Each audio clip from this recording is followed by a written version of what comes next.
بسم اللہ الرحمن الرحیم۔ السلام علیکم ناظرین، نون لیگ نے سلیکٹڈ ہو کے اقتدار لے تو لیا ہے، لیکن اقتدار لینے کے چند مہینے بعد یعنی تھوڑے دن بعد ہی ان کے کیمپوں میں پریشانی بڑھ گئی ہے۔ لیکن پاکستان تحریک انصاف کے لیے خوشخبریاں آ رہی ہیں۔ ایک تو عمران خان صاحب کی جو رہائی ہے وہ ممکن ہے انشاءاللہ اپریل میں ہی ہو جائے گی، لیکن جو نون لیگ ہے ان کے کیمپوں میں پریشانی بڑھتی جا رہی ہے۔ ان میں سے ایک تو رانا ثناء اللہ صاحب نے ایک بیان دیا ہے کہ ہمارا عوام کے ساتھ کوئی وعدہ نہیں ہے، چونکہ ہمیں عوام نے یعنی 2/3 اکثریت نہیں دی، تو اس لیے ہم کوئی وعدہ پورا کرنے کے حقدار نہیں ہیں، مجاز نہیں ہیں کہ اگر انہوں نے کوئی وعدہ جو الیکشن سے پہلے کیے تھے وہ پھر ہی پورے کریں گے اگر انہیں 2/3 اکثریت ملے گی۔ یعنی وہ اب مان رہے ہیں کہ ہمیں مینڈیٹ نہیں ملا، اس لیے ہم اپنے وعدے پورے نہیں کریں گے۔ اس کے علاوہ جو نون لیگ کے جوید لطیف صاحب ہیں، انہوں نے بھی کہا ہے کہ حقیقت یہ ہے کہ مسلم لیگ نون کو 8 فروری کو اکثریت نہیں لینے دی گئی۔ نواز شریف کے سینے میں بہت سے راز ہیں، پارٹی چاہتی ہے کہ نواز شریف ججز معاملے میں فریق بنے۔ پتہ چلنا چاہیے کہ 5 ججز نے فیصلہ کن کے کہنے پر کیے۔ ان فیصلوں سے پاکستانی قوم اور اداروں کو نقصان ہوا کہ نواز شریف صاحب کو جب نااہل قرار دیا گیا تھا پہلے، تو وہ کہتے ہیں کہ اس میں انہیں بننا چاہیے فریق، تو ابھی یہ بیانیہ کون سا بنانا چاہ رہے ہیں کہ پیچھے دوبارہ بیانیے میں جا رہے ہیں، لیکن یہ بیانیہ بنا نہیں سکتے۔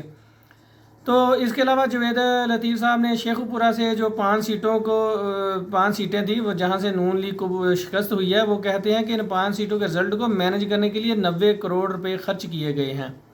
تو اس سے بڑا ظلم کیا ہوگا کہ 9-10 مئی کے لوگوں کی پیسے کے لیے سہولت کاری کی گئی۔ یہ اتنا پیسہ تھا کہ 5 سال شیخو پورہ پر خرچ کیا جائے تو پیرس بن جائے۔ تو حالانکہ یہ تو آپ سب لوگوں کو پتہ ہے کہ 8 فروری کے الیکشن میں پاکستان تحریک انصاف ہر جگہ سے جیت چکی تھی۔ وہ پاکستان تحریک انصاف کا بھی اپنا دعویٰ ہے کہ ہم 180-190 سیٹوں سے جو قومی اسمبلی کی جیت چکے ہیں، لیکن ہمارا مینڈیٹ چھینا گیا ہے، ہمیں صرف 90 سیٹوں تک محدود کر دیا گیا ہے۔ اور نون لیگ کو تو ویسے بھی ایک کوسٹر پارٹی کہا جاتا ہے کہ 17 سیٹوں والی، اس کی تو صرف اپنی 17 سیٹیں تھی قومی اسمبلی کی، اور یہ الزام لگا رہے ہیں کہ پاکستان تحریک انصاف والوں نے پیسے دے کے مینج کیا ہے۔ اس کے علاوہ یہ اس لیے پریشانی ان کی بڑھتی جا رہی ہے، تو جو نواز شریف صاحب کا حلقہ ہے نیشنل لاہور سے، جہاں سے وہ فاتح ہیں نیشنل اسمبلی کا 130، وہ بھی جو یاسمین راشدہ صاحب ہیں انہوں نے چیلنج کر دیا ہے۔ ویسے نواز شریف صاحب کو پہلے مشورہ دیا تھا شاہد خاقان عباسی میں، یہ سابقہ رہنما ہیں پاکستان مسلم لیگ نون کے اور وزیر اعظم بھی رہے ہیں سابقہ۔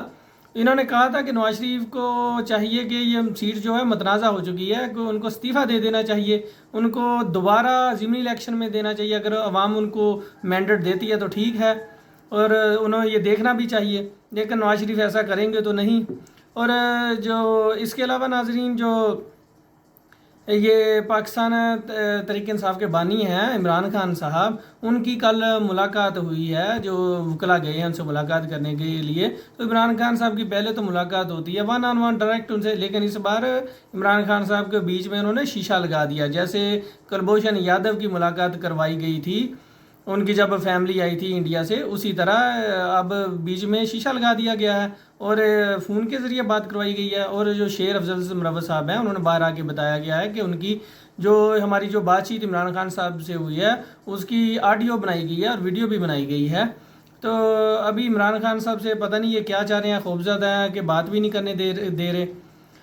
ناظرین، یہ مظہر عباس صاحب ہیں صحافی، انہوں نے بھی ایک اہم ان کا کلپ ہے، اس پہ آپ کو بات بتاتے ہیں انہوں نے کیا کہا ہے۔ انہوں نے کہا ہے کہ یہ جو 2023 میں الیکشن ہونے تھے، ان کو 2024 میں لے کر جانے کا مقصد کیا تھا؟ یہ جو پورا سٹیج بنایا گیا تھا یہ صرف میاں نواز شریف صاحب کے لیے بنایا گیا تھا۔